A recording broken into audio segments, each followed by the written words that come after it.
Hello guys, welcome back to Comic Book Cafe. This time around, we're reviewing Dr. Fate, Volume 4, Issue 2.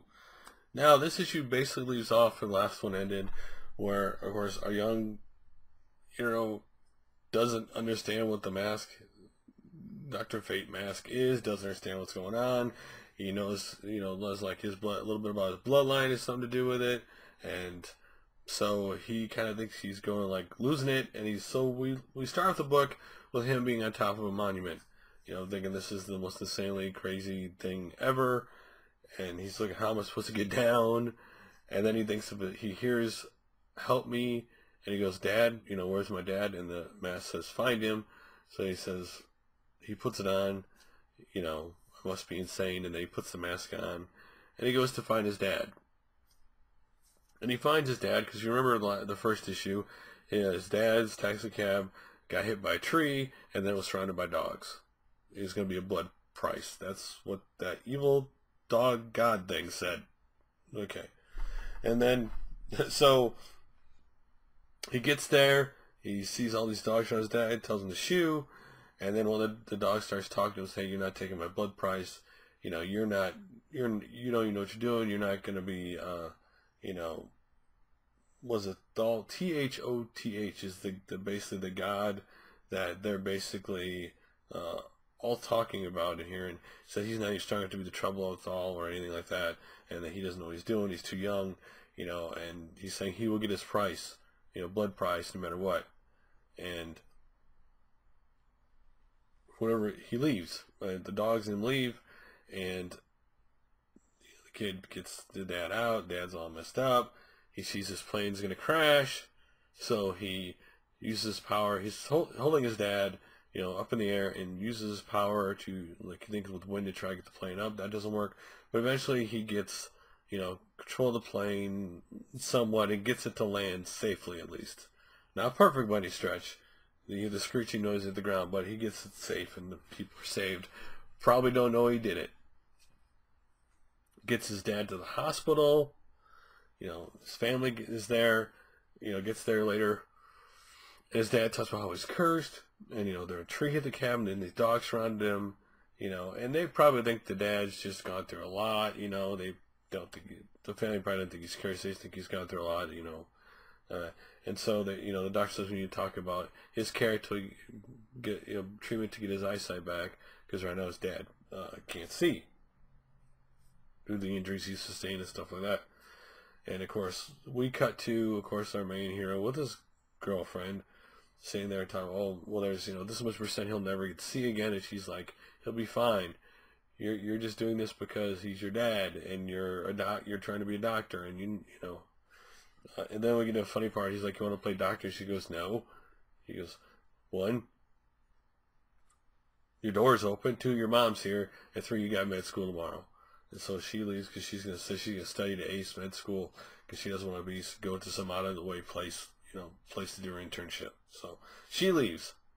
And then we get back to our story between our hero and the mask, the Dr. Fate mask, because the Fate mask starts floating around and talking to him, and like it does something to his computer. He goes, this is my laptop. He shuts it. It's trying to show him like, your Egyptian stuff. He goes, I don't want to care about that stuff. And the mask is like, fine, we'll do it my way. And he transports him, and you meet Nabu, which is the priest of the guy, Thal, Thoth. I'm probably saying his name wrong, but Thoth is the name. And, and saying, talk to him, and he's like, I'm just an American at med school, blah, blah. He's like, you'll do fine, the priest says. He goes, the cat god that picked him last time, he goes, she's,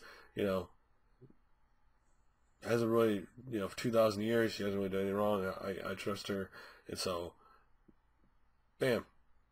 That's it. And then he goes back. So you get a snippet of Thoth, like the priest and stuff. You get to all the different dimensions going on. Evil spirit. The guy who's, the priest of the guy who basically created the mask that he's wearing. And then, of course, the kid in the mask. The dynamic going on.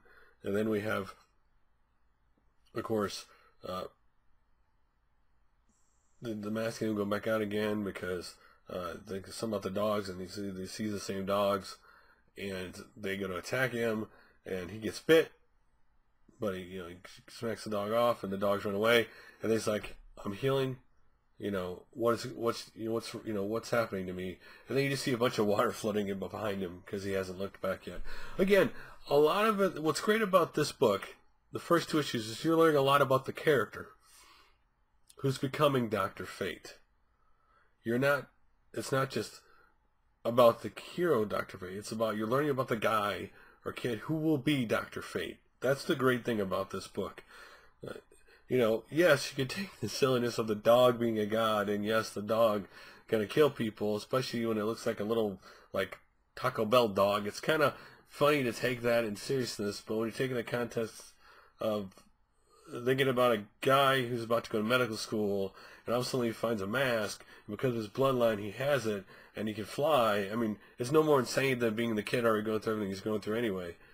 And being the other guys picked him, and that he's going to, change the revolution and save the world. And he realizes when he puts the mask on, his voice changes in this issue. And him and the mask are going to have to find some dynamic to work together, which obviously they haven't. Maybe that'll play out for a while that way, where they don't see eye to eye, which will lead to an interesting dynamic if that happens. Right now, they're learning each other and how to deal with each other. Him and the mask, he's learning that his God made this, and that he's kind of fighting, for good, and he doesn't know why, what's good. He understands there's an evil, God that's the dog, but he doesn't understand, he doesn't understand everything going on. So we're getting a lot of cool stuff, and you see his relationship. He's got a girlfriend, his family. So a lot of things pulling at him, and you get to learn a lot about this character, which I really do enjoy the most about this book. You're learning about the character.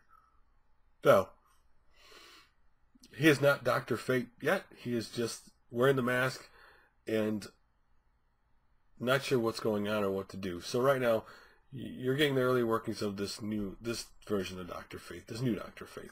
And I'm enjoying the book. Again, this book was like the first one. You can actually jump on board this second issue and not have really had to read the first one to enjoy it, and to, see this kid doesn't know what's going on, and he's wearing this mask, and he keeps putting in circumstances to have to wear the mask, and he doesn't know why, and why he was chosen, or why this is important. Anyway, really enjoyable book. I liked it. Not been a real big, truthfully, a fan of Dr. Fate through the years, but this jumping off has been a really good. Again, it wasn't that I hated Dr. Fate, I just never got around to getting into reading Dr. Fate, and this was definitely, these first 2 issues made me actually like the character and want to continue to read the comic book to see where he goes and how this all plays out. Anyway, love to hear your guys' opinions on this new Dr. Fate. If you've read it, the other ones before, do you like him, not like him? Do you like the direction of the book so far? Like, getting to learn the character, while the events are kind of silly, world-ending, typical world-ending kind of stuff, and the history, obviously Egyptian history. But love to hear your guys' opinions like always, and I'll make another video soon. Later!